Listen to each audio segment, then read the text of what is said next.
Capoeiraflow.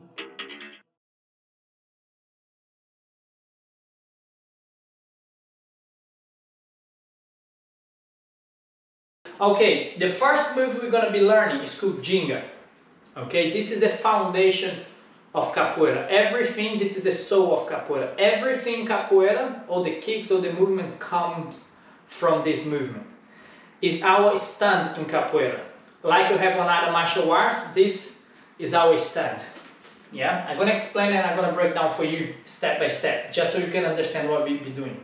So let's work on that. I'm going to go step by step. Remember, if you've never done this before, don't worry.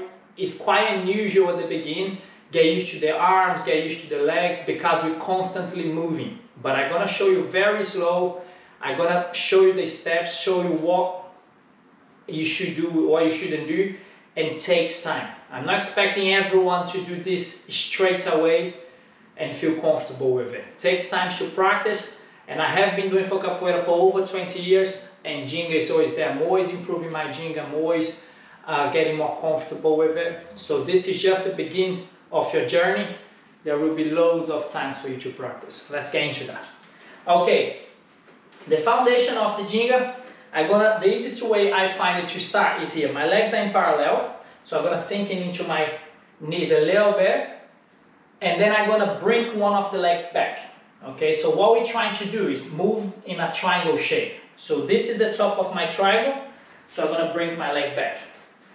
Not so far where that I can't move easily, but not so close either, otherwise I don't have balance. So find a nice position there. What I want from that back leg is to stay on my toes. Yeah, try to avoid putting the feet flat. So that back leg will work like a spring.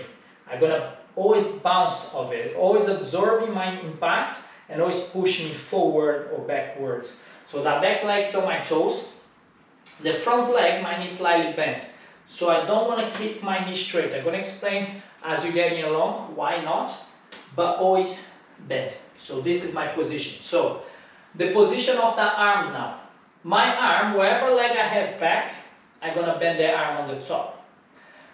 There are different styles of Ginga. Some people bring their arms lower, some people bring their arm higher, some people bring their arm halfway. I'm going to explain the way I think is right. It's not even being right, the way I prefer, and explain why I prefer that way.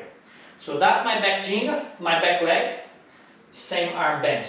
The other arm will be in line with my shoulder and up. So that's the position I'm going to try to aim and maintain. As you're moving, everything's moving, it's natural that my arm go a little bit high or a little bit lower, but this is what we're aiming for.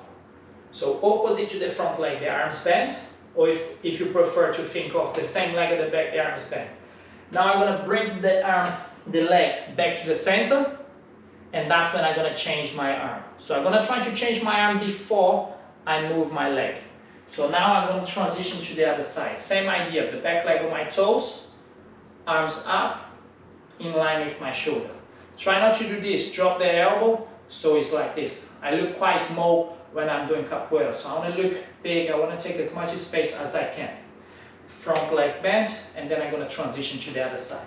So back to the center, ideally in line with the legs, and as I change my arm, I'm going to change my leg. At the beginning, don't try to do the same time. Do one after the other. So that's the transition we're going to be working.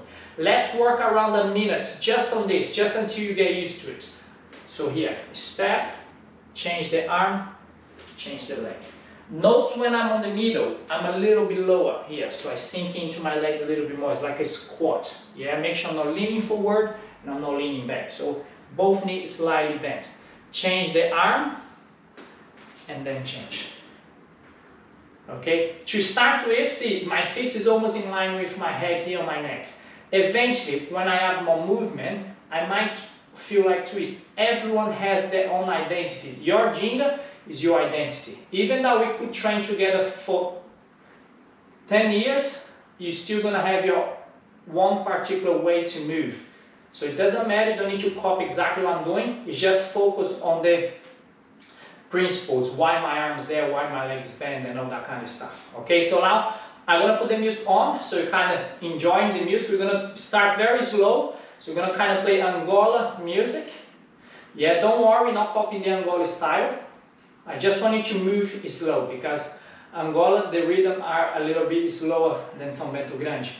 So don't worry about the names now, just focus on moving step by step, work through every single step and get used to it. Okay, let's look into that. Let's start here. Boys, let's start with leg in front. Whatever leg I bring back is the arm that I'm gonna bend on the top. So I'm gonna bring my right leg back. So I'm gonna bring my right leg back, my arms are up and slow. So let's go. Step on the middle, change the hand, try not to twist the body, and then step. When I step the leg, note that I don't cross the leg, don't go here, because you will lose your balance. Trying to step the leg far away from you and keep that straight line between your leg and your upper body. You don't want to be leaning forward and you don't want to be leaning back. So nice and comfortable position. Step, change, step. Step, change, step. Step, change, step.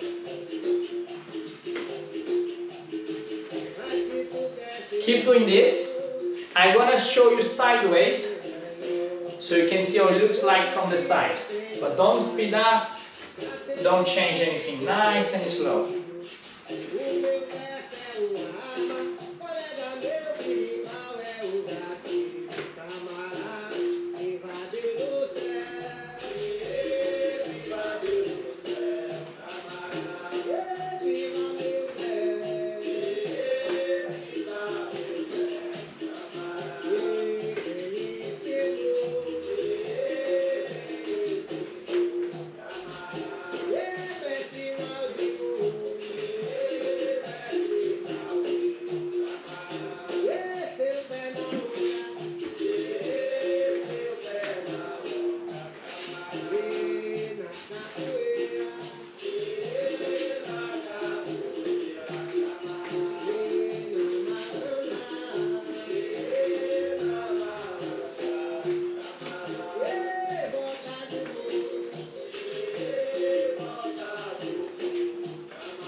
Nice everyone, this is the Ginga. It will take time for you to get used to it, it's very normal, but sometimes you get confused with the arms. Super slow, don't rush. Eventually, you're gonna get used to it, you won't even think about how to do the Ginga. But at the beginning, it's normal, that's why we're doing separately. And the more you get used to it, and then you start to add your flow into it. Remember not to cross the leg, remember not to do this, because once you add momentum, it's natural, that can happen. So I'm always changing my arm on the front, nice, and then I can sink into the Ginga a little bit more.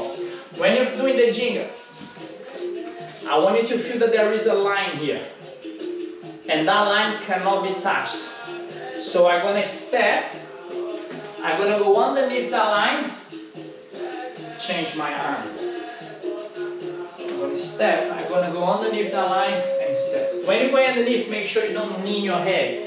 It's important that I always see the person that I'm playing against with. Or, if I'm playing against the mirror, if I'm doing by myself, I'm always looking forward. So I'm going underneath, change.